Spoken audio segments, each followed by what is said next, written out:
मित्रों, हमने पिछले वीडियो में देखा गजल के मूलभूत तत्व क्या होते हैं। वहां पर हमने तख्ती करना और बहर के विषय में भी जाना। इसी से आज हम आगे बढ़ने वाले हैं। इससे पहले मैं आपसे निवेदन करूंगा कि मेरे इस पिछले वीडियो को एक बार अवश्य देख लें, जिससे आज इस वीडियो में मैं जो बताने जा रहा हूं, बहर कैसे बनाते हैं, तख्ती किस प्रकार किया जाता है और मात्रा किस प्रकार गिराई जाती है, इसको अच्छे से समझ सकें।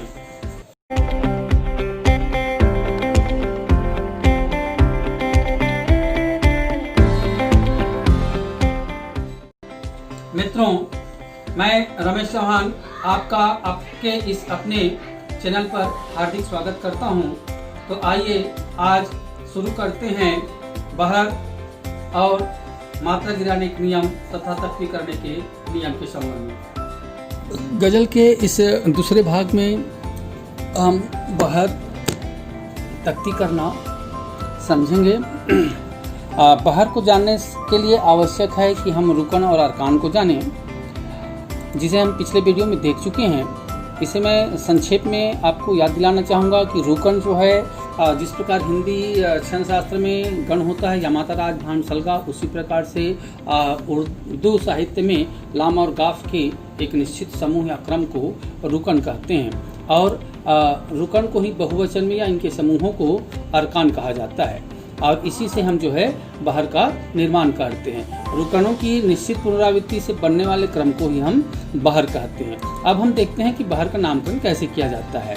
तो बहर का निर्माण और नामकरण के लिए एक सूत्र है कि सबसे पहले जो रुकन है उसका नाम लिखते हैं या फिर उस रुकन को लिखते हैं, और रुकन की जितनी बार पुनरावृत्ति हुई है उसके लिए एक निश्चित नाम है जिसे आगे बताने वाला हूँ, उसका नाम लिख देते हैं। और अंत में जो है सालिम या मजहूफ शब्द जोड़ते हैं। यदि मूल रुकन है तब सालिम कहेंगे, और यदि मूल रुकन में कोई परिवर्तन हुआ है तब मजहूफ रुकन कहा जाएगा। सालिम रुकन 7 प्रकार के होते हैं, जिसके नाम आप पहले से ही जानते हैं। और इन्हीं रुकनों की पुनरावृत्ति यदि 2 बार हो तो उसको मुरब्बा कहेंगे, 3 बार हो तो मुसद्दस कहेंगे, 4 बार होगा तो उसको मुशम्मन कहा जाता है। और यदि रुकन सालिम है, मूल रुकन है, तब उसको सालिम कहते हैं। और मूल रुकन में यदि कोई परिवर्तन किया गया है या उप रुकन है तो उसको मजहूफ कहा जाएगा। अब उदाहरण के लिए देखते हैं कि 2 1 2 2 2 1 2 2 2 1 2 2 इसकी 3 बार पुनरावृत्ति हुई है। और ये इस रुकन का नाम रमल है, जिसके 3 बार पुनरावृत्ति होने से इसको मुसद्दस हो जाएगा। और इसमें कोई जोड़ घटाव नहीं किया गया है, तहत यह जो है मूल रुकन है, इसलिए इसका नाम हो गया रमल मुसद्दस शालिम। इसी प्रकार 1 2 2 की 4 बार पुनरावृत्ति हुई तो 1 2 2 का रुकन का नाम है मुतकारिब, इसलिए इसका नाम हो गया मुतकारिब मुशम्मन शालिम। इसी प्रकार 1 2 2 2 इसकी 2 बार पुनरावृत्ति हुई और इस रुकन का नाम हजज होता है, इसलिए इस बहर का नाम हो गया हजज मुरब्बा शालिम। अब देखते हैं जिसमें मूल रुकन में कुछ परिवर्तन होता है, जैसे 2 1 2 2 2 1 2 2 2 1 2। यह जो है मूल रुकन तो इसका 2 1 2 2 रमल है, लेकिन अंतिम में इसमें 2 1 2 लिया गया, इसलिए ये जो हो गया मजहूब हो गया। रमल मूल रुकन 3 बार पुनरावृत्ति हुआ है और इसके अंत में जो है उप रुकन आया, इसलिए इसका नाम हो गया रमल मुशद्दस मजहूब। अब मूल रुकन जो है वो 7 होते हैं, जिसको 3 प्रकार से पुनरावृत्ति कर सकते हैं, 2 बार 3 बार या 4 बार। इसलिए प्रत्येक मूल रुकन से 3-3 बहर का निर्माण होता है और कुल 21 बहर का निर्माण होंगे। जैसे मुतकारिब की 2 बार पुनरावृत्ति होने से मुतकारिब मुरब्बा शालिम, 3 बार से मुतकारिब मुसद्दस शालिम, 4 बार से मुतकारिब मुशम्मन शालिम। इसी प्रकार से मुतदारिक से मुतदारिक मुरब्बा शालिम, मुतदारिक मुसद्दस शालिम और मुतदारिक मुशम्मन शालिम। हजज से हजज मुरब्बा शालिम, हजज मुसद्दस शालिम, हजज मुशम्मन शालिम। और रमल से रमल मुरब्बा शालिम, रमल मुसद्दस शालिम, रमल मुशम्मन शालिम। और रजस से रजस मुरब्बा शालिम, रजस मुसद्दस शालिम, रजस मुशम्मन शामिल। कामिल से कामिल मुरब्बा शालिम, कामिल मुसद्दस शालिम, कामिल मुशम्मन शामिल। इसी प्रकार वाफिर से वाफिर मुरब्बा शालिम, वाफिर मुसद्दस शालिम और वाफिस मुशम्मन शालिम। तो इस प्रकार से 21 बहरगों का निर्माण मूल रुकन से होता है और यदि उप रुकनों का प्रयोग करें तो बहरों की संख्या अधिक होती है। इन्हीं में से किसी एक रुकन पर हम जो है गजल का निर्माण करते हैं। अब गजल निर्माण से पहले हम जान लेते हैं कि मात्रा किस प्रकार गिराई जाती है, मात्रा गिराने के क्या नियम है। मात्रा गिराने के लिए मात्रा उसी का गिरेगा जो दीर्घ होगा। लघु की मात्रा गिराने का कोई सवाल ही नहीं होता और लघु से दीर्घ नहीं किया जा सकता। दीर्घ मात्रा को लघु किया जा सकता है। तो केवल आ, ई, उ, ए, ओ ये 5 स्वर और इन स्वरों से बनने वाले व्यंजन से जो दीर्घ है उसी दीर्घ को लघु किया जा सकता है और वह तब भी किया जा सकता है जब ऐसे दीर्घ जो है किसी शब्द के अंत में आवे। यदि यह दीर्घ शब्द के पहले या बीच में आता हो तो ऐसे दीर्घ को लघु नहीं किया जा सकता। मात्रा गिराने के इस नियम को उदाहरण से समझ लेते हैं। लाव शब्द जो है इसमें 2 अक्षर है, एक ला और एक ओ। ला पहले आया, यह दीर्घ है लेकिन पहले आने के कारण इसकी मात्रा नहीं गिराई जा सकती। ओ जो है शब्द के अंत में आया और दीर्घ है तो आवश्यकता पड़ने पर इसकी मात्रा गिराई जा सकती है। इसी प्रकार सजाव शब्द में 3 वर्ण हैं। पहला वर्ण सा जो लघु है, मात्रा गिराने का प्रश्न ही नहीं उठता।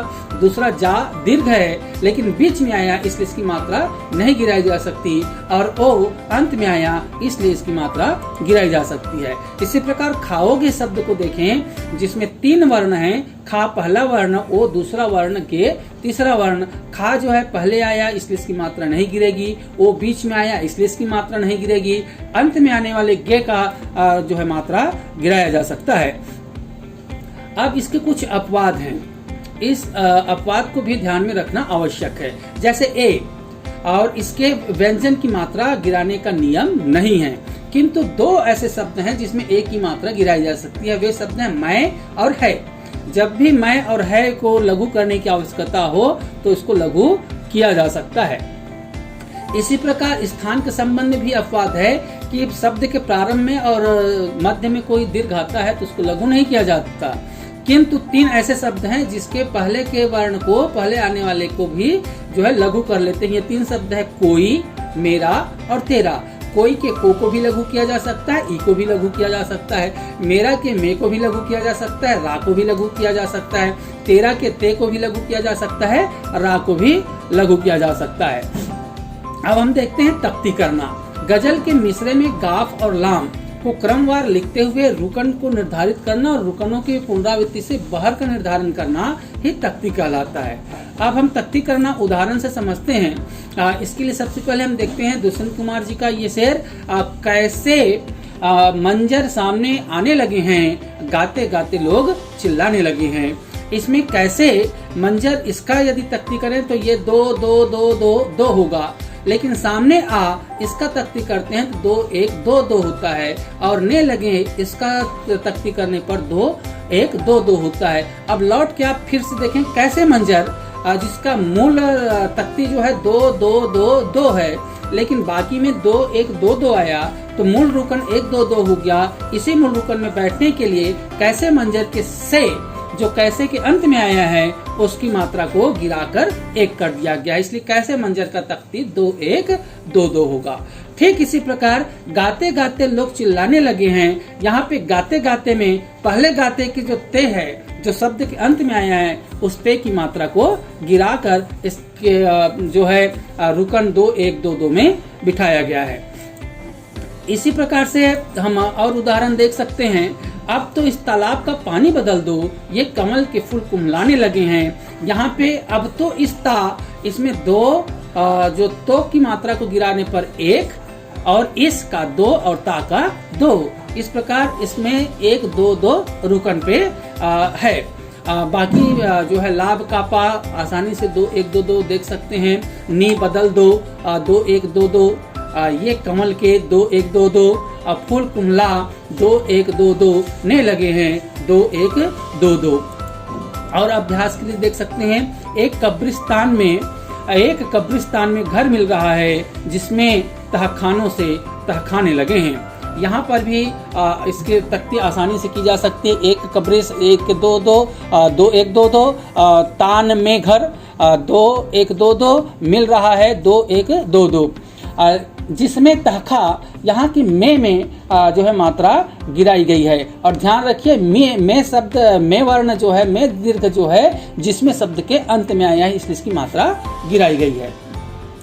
इसी प्रकार से अब हम राहत इंदौरी साहब के इस शेर में देखें, उसे अब के वफाओं से गुजर जाने की जल्दी थी, मगर इस बार मुझको अपने घर जाने की जल्दी थी। उसके अब के मात्रा देखें तो 1 2 2 2, वफाओं से 1 2 2 2, गुजर जाने 1 2 2 2 की जल्दी थी।